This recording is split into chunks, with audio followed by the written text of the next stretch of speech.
Breaking news Hyderabad లో kidney racket దందా బయటపడింది. సరూర్ నగర్ లోని అలకనంద హాస్పిటల్లో కిడ్నీ రాకెట్ జరుగుతున్నట్లు పోలీసులు గుర్తించారు.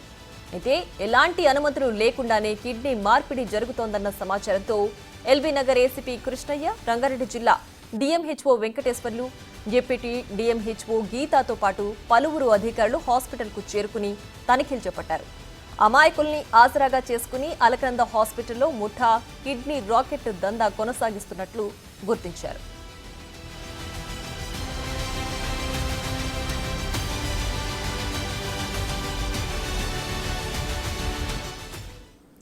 మరింత సమాచారాన్ని మా ప్రతినిధి సాగర్ లైవ్ లో అందించడానికి సిద్ధంగా ఉన్నారు. సాగర్, చెప్పండి, ఈ కిడ్నీ రాకెట్ దందా ఎప్పటి నుంచి కొనసాగుతోంది, అసలు ఇప్పుడు ఎలా బయటపడింది, ఏంటి దీనికి సంబంధించి డీటెయిల్స్? ప్రియా, హైదరాబాద్ లో భారీ కిడ్నీ రాకెట్ ను పోలీసులు గుట్టురట్టు చేశారు. డిఎంహెచ్ఓ ఆధ్వర్యంలో ప్రత్యేకంగా సరూర్ నగర్ లో ఉన్నటువంటి అలకనంద మల్టీ స్పెషాలిటీ ఆసుపత్రిలో ఈ కిడ్నీకి సంబంధించినటువంటి మార్పిడి ఆపరేషన్స్ కూడా జరుగుతున్నట్లుగా పెద్ద ఎత్తున ఫిర్యాదులు రావడంతో రెడ్ హ్యాండెడ్ గా హాస్పిటల్కు రైడ్ చేసినటువంటి వైద్య శాఖ అధికారులు, ఇటు పోలీసులు ఇద్దరు సంయుక్తంగా దాడులు చేసి అలకనంద మల్టీ స్పెషాలిటీ ఆసుపత్రిలో ఉన్నటువంటి దాదాపు 4 పేషెంట్లు, 2 డోనర్స్, 2 కిడ్నీకి సంబంధించినటువంటి ఆపరేషన్ చేసుకుంటున్న వారిని కూడా గుర్తించారు. ట్రీట్మెంట్ జరుగుతుండగానే వైద్య శాఖ అధికారులు జిల్లాకు సంబంధించిన రంగారెడ్డి జిల్లా డిఎంహెచ్ఓ వెంకటేశ్వర్లు ఆధ్వర్యంలో ఇటు పోలీసులతో కలిసి జాయింట్ ఆపరేషన్ నిర్వహించారు.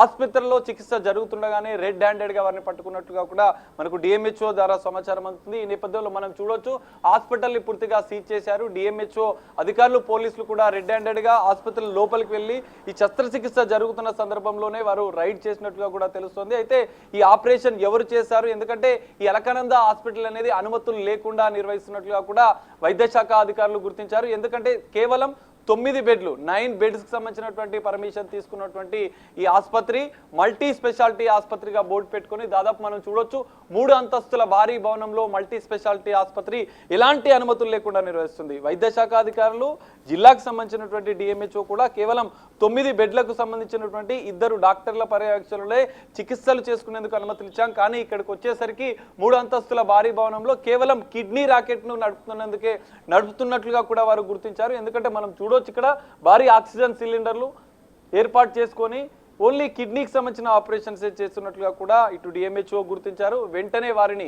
ఏదైతే 4 ట్రీట్మెంట్ తీసుకుంటున్నటువంటి వారిని ఇక్కడి నుంచి గాంధీ ఆసుపత్రికి తరలించి ఆసుపత్రిని కూడా సీజ్ చేశారు. ఇటు ఆసుపత్రి యాజమాన్యం, డాక్టర్లు కూడా దాడులు జరుగుతున్న సందర్భంలో ఇక్కడి నుంచి పరిగెత్తారు. యాజమాన్యం కూడా దీనికి సంబంధించినటువంటి ఎలాంటి వివరణ కూడా ఇవ్వకుండా ప్రవర్తించినట్లుగా కూడా డిఎంహెచ్ఓ తెలుపుతున్నారు. అయితే ఈ నేపథ్యంలో మనం చూడొచ్చు, దీనికి సంబంధించినటువంటి 2 పేషెంట్స్ ఎవరైతే డోనర్స్ ఉన్నారో, 2 పేషెంట్స్ ఏదైతే రిసీవ్ చేసుకుని ఆ కిడ్నీకి సంబంధించిన ఆపరేషన్ చేసుకుంటారో వారు కూడా కర్ణాటక, తమిళనాడు రాష్ట్రాలకు చెందిన వారుగా కూడా ఇటు డిఎంహెచ్ఓ గుర్తించారు. మరి ఈ ముఠాకి ఎవరు సహకరిస్తున్నారు, అలకనంద ఆసుపత్రిలో ఎన్ని రోజులుగా ఈ కిడ్నీకి సంబంధించినటువంటి ఈ కిడ్నీ రాకెట్ నడుస్తుంది, వీరికి ఎవరెవరితో సంబంధాలు ఉన్నాయి, ఎంతమంది డాక్టర్స్ దీనికి సంబంధించినటువంటి వ్యవహారం నడిపిస్తున్నారు, ఎందుకంటే ఆసుపత్రిలో ఇతర కార్యకలాపాలు జరగడం కూడా పెద్దగా జరగడం లేదని చెప్పి అధికారులు గుర్తించిన నేపథ్యంలో ఓన్లీ కిడ్నీ రాకెట్ కోసమే దీన్ని ఏర్పాటు చేసినట్లుగా కూడా భావిస్తున్నారు, అనుమానం వ్యక్తం చేస్తున్నారు. వైద్య శాఖ అధికారులు పూర్తిగా దర్యాప్తు అయితే కొనసాగిస్తున్నారు.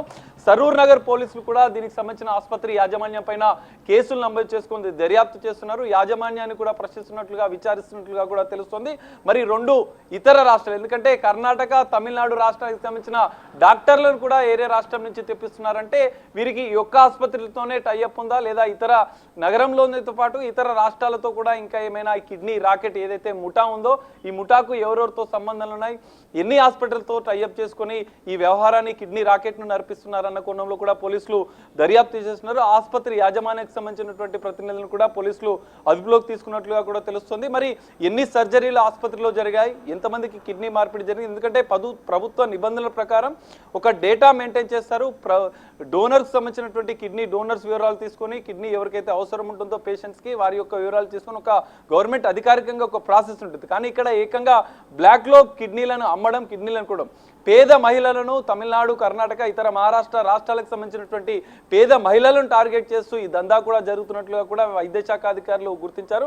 మరి ఈ కిడ్నీ రాకెట్ వెనుక ఎవరెవరు ఉన్నారు, ప్రధాన సూత్రధారులు ఎవరు, ఏ రాష్ట్రాలతో ఏ ఆసుపత్రులతో వీరికి సంబంధాలు ఉన్నాయన్న కోణంలో కూడా దర్యాప్తు చేస్తున్న పరిస్థితి కనిపిస్తుంది. మరి ఇటు వైద్య శాఖ అధికారులు, ఇటు పోలీసులు అయితే సంయుక్త దర్యాప్తు కొనసాగిస్తున్నారు. ఈ ముఠా ఎవరెవరు ఉన్నారన్న కోణంలో కూడా దర్యాప్తు చేస్తున్న పరిస్థితి అయితే మనకు కనిపిస్తుంది. Priya. Right Sagar, thanks for the updates. ఇతర రాష్ట్రాలకు చెందిన అమ్మాయిలకు డబ్బులు ఆశ చూపి పక్క రాష్ట్రానికి సంబంధించిన డాక్టర్లను తీసుకొచ్చి ఇక్కడ ఉన్న హాస్పిటల్ వాళ్లతో కుమ్మక్కై కిడ్నీలను విక్రయించి డబ్బులు దండుకుంటున్నారు.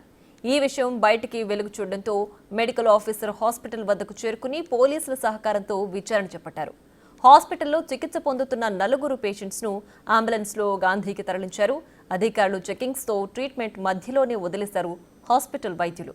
హాస్పిటల్లో వైద్యులు, సిబ్బంది అంతా కర్ణాటక, తమిళనాడు రాష్ట్రాలకు చెందిన వారిగా పోలీసులు అనుమానిస్తున్నారు.